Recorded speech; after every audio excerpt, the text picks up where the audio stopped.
दिया कि कहीं अपने क्षेत्र में कथा हो तो चले जाना, इन पांव का प्रयोग कर लेना, इन चरण का प्रयोग करना। गुरु नानक देव जी ने अपने परम प्रिय वाले को कहा, वाले जो चरण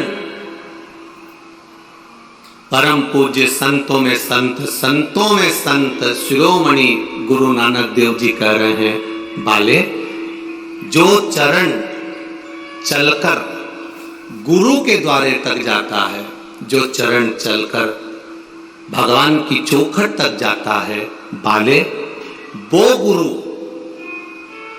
उस जीव के पास हर कदम साथ में चलता रहता है। ये बाले से स्वयं गुरु नानक देव जी कह रहे हैं। आप कितने कदम चलकर जा रहे हैं?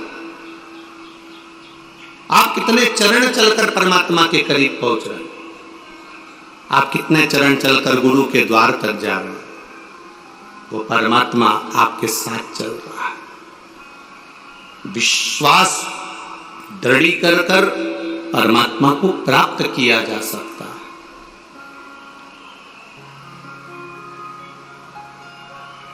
ये साधु, ये संत, ये सन्यासी, ये तपस्वी, ये साधक, ये उपासक, ये कोई साधारण नहीं है। सैनिक और संत में कोई अंतर नहीं होता। सैनिक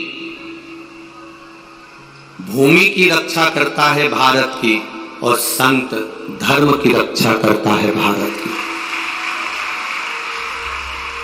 सैनिक और संत में कोई अंतर नहीं होता। सैनिक के हाथ में हथगोले और बंदूक होती है, और संत के हाथ में ये शिव पुराण, राम कथा, भागवत कथा, गीता और रामायण होती है। ये भी किसी हथगोले से कम नहीं है।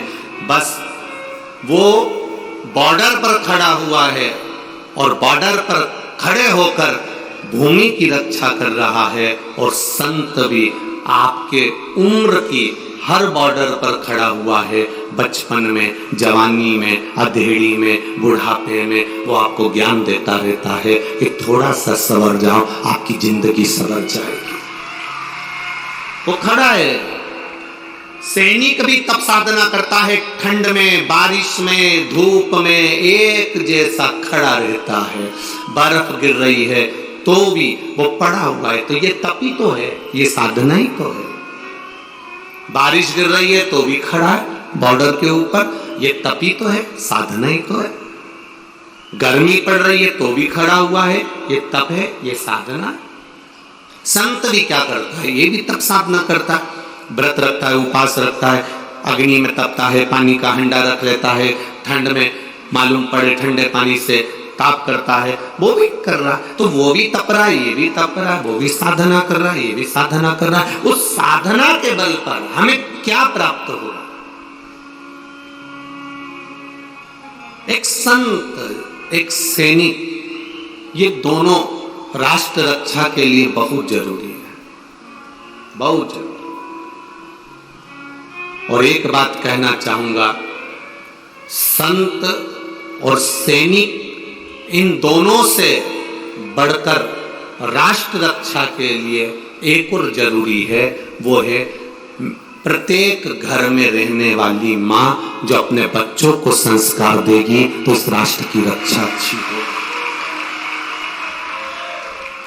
प्रत्येक घर में रहने वाली माँ अपने बच्चे को अच्छा ज्ञान दे, श्रेष्ठ बातें बताए, तो राष्ट्र की रक्षा होने में देरी नहीं लगेगी। ये जितने क्राइम हो रहे हैं, कहीं छोटी छोटी बेटियों के साथ में गलत काम हो रहा है,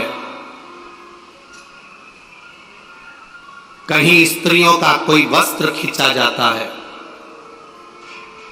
कहीं नारियों को छोटे छोटे वस्त्र पहनाए जाते हैं, कहीं कोई किसी को गाली दे रहा है, कोई किसी की चोरी कर रहा है, कोई गाड़ी लूट रहा है, कोई गाड़ी चुरा कर ले जा रहा है। ये जितने क्राइम है, राष्ट्र में जितने क्राइम हो रहे हैं, इस क्राइम को सरकार कभी नहीं रोक सकती, चाहे वो अथक प्रयास कर ले, इस क्राइम को सरकार नहीं रोक सकती है, पर इस क्राइम को केवल एक मां रोक सकती है अपने बच्चे को संस्कार देकर। अपने बच्चे को मां ऐसा संस्कार दे, अपने बच्चे को मां ऐसा संस्कार दे कि वो फिर क्राइम नहीं करेगा। जो बच्चा बाल्यावस्था में गीता पढ़ लेता है, जो बच्चा बाल्यावस्था में रामायण पढ़ लेता है, जो बच्चा बाल्यावस्था में भागवत पढ़ लेता है, जो बच्चा बाल्यावस्था में गीता का एक श्लोक भी पढ़ लेता है, तो ये विश्वास मानकर चलना वो अदालत में खड़े होकर गीता पर हाथ नहीं रखता है। इस क्राइम को रोकने के लिए केवल एक मां मजबूत चाहिए, ऐसी मां जो स्वामी विवेकानंद को जन्म देती है, ऐसी मां जो बाला साहब ठाकरे को जन्म दे देती है, ऐसी मां जो राम और कृष्ण को जन्म दे देती है, ऐसी मां जो शिवाजी छत्रपति को जन्म दे देती है, ऐसी मां जो झांसी की रानी को जन्म दे देती है, ऐसी मां जो एक से बढ़कर एक योद्धा वीर इस भारत की भूमि पर जन्मे हैं, उनको जन्म देने वाली कोई दूसरी नहीं, कोई मां ही होगी जिसने अपने बच्चे को ज्ञान दिया होगा और बच्चा संस्कारित हुआ होगा। वो मां की जरूरत आज भी है। आज भी एक मां अगर ठान ले तो क्या नहीं कर सकती, उसका सबूत यहां पर भी है। देखिए,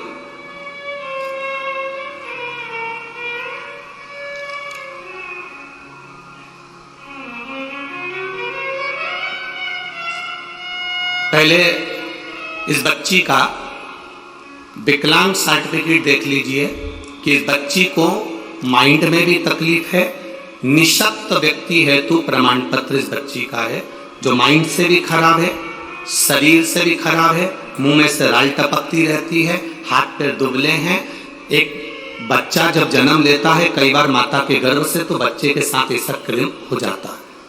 कई बच्चे ऐसे आपने देखा होगा, पड़े रहते पलंग पर लेटे हुए हैं, टेढ़ी मुंडी हो रही है, चेहरा टेढ़ा हो गया, हाथ पैर टेढ़े होने लगे, मुंह में से राल टपकता रहता है, शरीर बेकार हो जाता है, निशक्त के अंदर।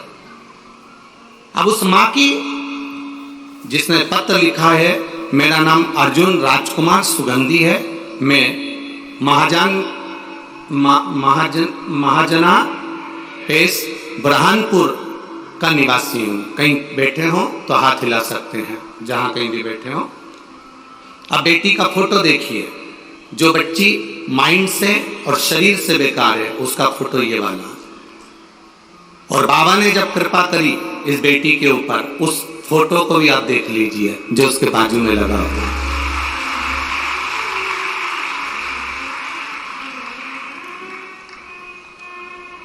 मेरी पुत्री नाम अंजलि का जन्म 11/1/2013 को हुआ था। उसका शरीर विकास तो हो रहा था, किंतु कुछ परामर्श डॉक्टरों से लिया गया तो उस डॉक्टरों ने कहा ये ऐसी ही रहेगी, विकलांग ही रहेगी, इसका पाँव काम नहीं करेगा, माइंड काम नहीं करेगा, मुंह में से राल गिरती रहेगी। बेसी की बेसी मेरी बेटी रही।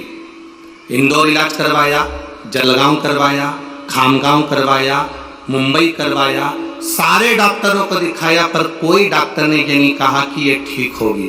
पड़ी रहती थी, राल टपकती रहती थी, माइंड काम नहीं करता था। 2016, 2017, 18 इन सब में मैंने बेटी का इलाज करवाया। सारी रिपोर्टें मैंने पीछे लगा दी हैं, आप देख सकते हैं। पूरी रिपोर्ट लगाकर भेजी है कि मेरी बेटी ठीक नहीं हो सकती, उसका माइंड और उसका शरीर चलेगा नहीं, वो पलंग पर पड़ी रहेगी, बस सेवा करो, जितने दिन जी जाए उसकी सेवा में लग जाओ। हमने भी विश्वास, जब भरोसा छोड़ दिया, अब डॉक्टर बोल रहे हैं कि विकलांग का प्रमाण पत्र ही दे दिया। ये विकलांग का प्रमाण पत्र है जो उस लड़की को दिया गया, क्योंकि लड़की विकलांग थी तो विकलांग का प्रमाण पत्र दे दिया बच्ची को। अब प्रमाण पत्र जब विकलांग का दे दिया गया, ये लड़की चल नहीं पाएगी, माइंड इसका खराब रहेगा, बोल नहीं पाएगी, ये लड़की बेकार रहेगी। सब छोड़ दिया। तब बाबा की कृपा देखिए गुरुदेव, आपने टीवी पर कथा करी और उस कथा को हमने सुनना चालू करा, शिवजी के मंदिर में जाना चालू करा, बेटी को उठाकर शंकर जी के मंदिर में ले जाकर छोड़ देती, दीवाल के सहारे टिका देती और बाबा से कहती तेरे भरोसे पर आई हूं, लड़की का जिंदगी है। आप ही ने लिखा है भाई, आप ही ने लिखा है, दोनों हाथ हिला दो ऐसा एक बार, हर हर महादेव। लड़की की जिंदगी है, संवारना आपको पड़ेगी बाबा, ना तो ये उठ सकती है, ना चल सकती है, ना माइंड से ठीक है, आप संभालो ना बाबा। जल चढ़ाते शिव जी को, बेटी को वहीं पर पिला देते, पड़ी रहती वो, रोज ले जाता, रोज छोड़ता। एक दिन जल लिया, बाबा ने उसके पांव पर मलना प्रारंभ करा, बेलपत्री को वहीं पीस कर उसके मुंह में डाल दिया और बेटी को दीवार के सहारे खड़ा कर दिया। बेटी को दीवार के सहारे खड़ा करा, गिर गई, फिर उसके पांव में जल लगाया, फिर बेलपत्री दी। आप कथा में कहते हो उसके भरोसे रहना, वो साध लेगा।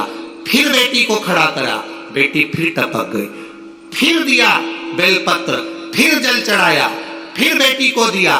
तब तीसरी बार मेरी बेटी ठीक से खड़ी हो गई और चलना चालू कर दी। ये शिव तत्व है, ये शंकर है, ये ओघड़ी है। बैठो भाई, श्री शिवाय नमस्तुभ्यम। मेरी बेटी जो माइंड से खराब थी, विकलांग थी, उसका फोटो लगा रहा हूं, और मेरी बेटी जो चलने लगी उसका फोटो लगा रहा हूं। शायद ये दुनिया के इतिहास में कभी नहीं हो सकता जो मेरे भोलेनाथ ने करा। ये दोनों फोटो आप जरूर देखें, एक विकलांगता में, एक चलने पर बेटी का। शिव तत्व है, ये दो फोटो लगा, ये शंकर है, ये ओघड़ी है जिसको विकलांग का सर्टिफिकेट दे दिया गया, जिसका जीवन, और अब उसमें पत्र में लाइन लिखी है, मेरी बेटी का धीरे धीरे धीरे धीरे पांव से चलना तो चालू कर दिया, अब माइंड ने भी काम करना प्रारंभ कर दिया। ये शिव तत्व है महाराज, ये ओघड़ी है। आप विश्वास के साथ अगर महादेव के मंदिर जा रहे हो, आप विश्वास के साथ शिव अर्चना कर रहे हो, आप विश्वास के साथ शंकर को मना रहे हो।